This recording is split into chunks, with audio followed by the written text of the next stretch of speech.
Welcome to the 5-Minute Prime Podcast. Quick, actionable tips to master personal finance and real estate investing. In just 5 minutes a day, we'll help you build wealth and achieve financial freedom. Hey, Prime investors, Martin Maxwell here. Welcome back to the 5-Minute Prime Podcast. Your property manager says you made $32.47 last month. The statement's tidy. The deposit landed on time. The fee is fair. So let me ask the question nobody asks about a good month. Says who? Today's a scenario episode.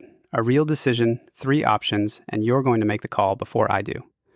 This one is about the most trusted document in your inbox, and why trusted and verified are not the same thing. Here's the setup. You own a 3-unit, and a professional property manager has run it for 14 months. Every month on the 10th, the owner's statement arrives. Gross rents, $46.50. Management fee at 8%, $372. Repairs and maintenance, $840, 3 line items. Utilities and grounds, $191. Net to you, $32.47. And look, that's a good relationship. 8% sits at the bottom of the normal range for small multifamily. The deposits have never missed. If you already have a manager like this episode is not about firing them.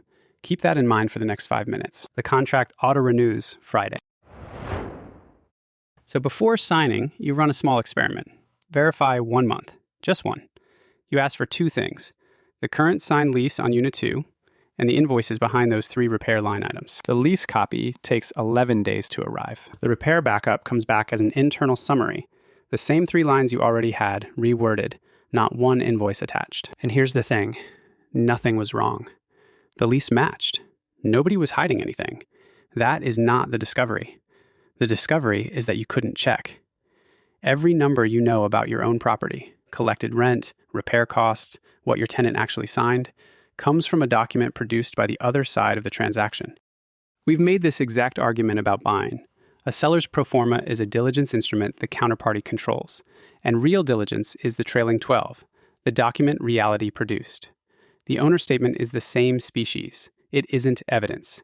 It's a summary of evidence someone else holds: the deposits in the trust account, the signed leases, the work orders and the invoices behind them, the rent roll. A statement can be honest every single month and still leave you unable to tell honest from tidy. Those are 2 different properties of a document. And to be fair to the managers, there's a reason statements read this way, and it isn't sinister. Property management software is built to produce owner reports that are clean, branded, and readable. That's a feature. The summary is supposed to be a summary. The problem starts when the summary is the only thing that ever crosses the owner's desk, month after month, year after year, and nobody on either side notices that the underlying paper has never once been requested. Think about what sits underneath just one statement. The rent line rests on a signed lease.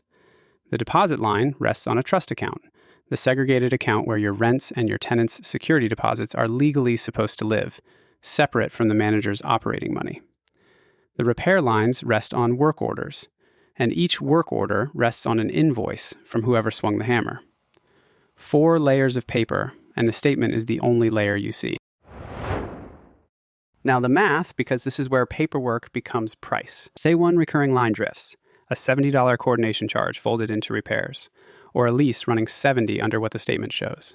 Either direction, doesn't matter. That's $840 a year straight out of NOI. And NOI is what a sale price is built on. At a 6.5% cap rate, $840 a year is about $12,900 of price when you sell. That's the smallest line on the statement, carrying a 5-figure consequence. Nobody has to be dishonest for a number like that to drift. It just has to never be checked. So here's your decision. Friday is renewal day. 3 options. Option 1, renew as is. 14 clean months, fair fee, good tenants. The experiment proved friction, not fraud. Don't burn a working relationship over paperwork. Option 2, switch managers. If a routine verification request takes 11 days and comes back without invoices, the reporting culture won't improve after you re-sign. Eat the transition cost while the leverage is yours. Option 3, renew, but attach a receipts addendum. Keep the manager, change the paperwork, read access to the trust ledger, lease copies within 48 hours, invoices attached over $200. A monthly rent roll. 3 options. Hit pause, pick one, then come back and we'll compare notes. Okay, here's where I land and why. Option 1 renews the relationship and the blind spot. Option 2 treats friction as fraud. It fires a probably fine manager for a reporting culture nobody ever asked them to change, and transition costs are real. Releasing risk, onboarding, confused tenants. Both are defensible. I've watched smart operators pick each. But option 3 is the play, because it's the only one that fixes the actual defect. The problem was never the manager, it was the instrument. So you change the instrument. And notice what the addendum is not. It's 4 lines, and none of them are exotic. Trust ledger read access, so deposits reconcile against your bank's version of reality. Leases in 48 hours. Invoices above 200. A rent roll in the monthly packet. Every one of those exports from software your manager already runs. A clean operator grants all 4 in one email. And a manager who resists? They just answered a question you didn't know how to ask. Either way, you learned more from the addendum than from another year of tidy statements. One sequencing rule, and it's the whole ballgame. The addendum goes in before Friday. Renewal week is the 1 week the leverage is yours. Receipt terms cost a good manager nothing to grant and cost you everything to retrofit mid-contract. And what do you actually do with the receipts once you have them? Not an audit. 1 reconciliation, once a quarter, 15 minutes. Take 1 month's statement and walk it down. Does the rent line match the rent roll? Does the rent roll match a lease? Does the deposit match the trust ledger? Does the biggest repair line have an invoice behind it? You're not looking for a villain. You're keeping a system honest by being the kind of owner who checks, because numbers that get checked don't drift. One more thing, because I know who else is listening. If you self-manage, don't skip this episode feeling smug. You are the property manager. Same test applies.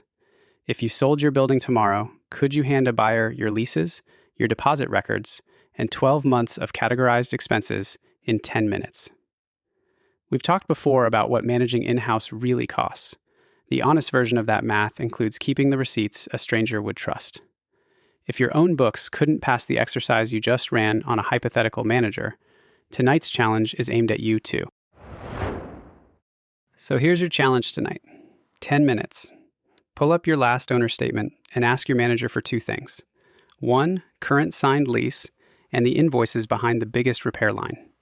Then start a timer. 10 minutes or 11 days. Either number tells you exactly what to do at your next renewal. And then what? If the receipts come back clean and fast, put your manager's 4 receipts into your annual file and sleep well. You just bought certainty for the cost of an email.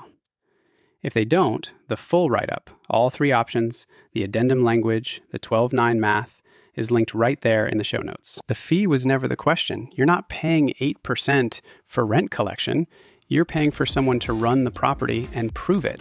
The proof is the product. I'm Martin Maxwell. This has been the 5 Minute Prime Podcast. I'll see you next episode.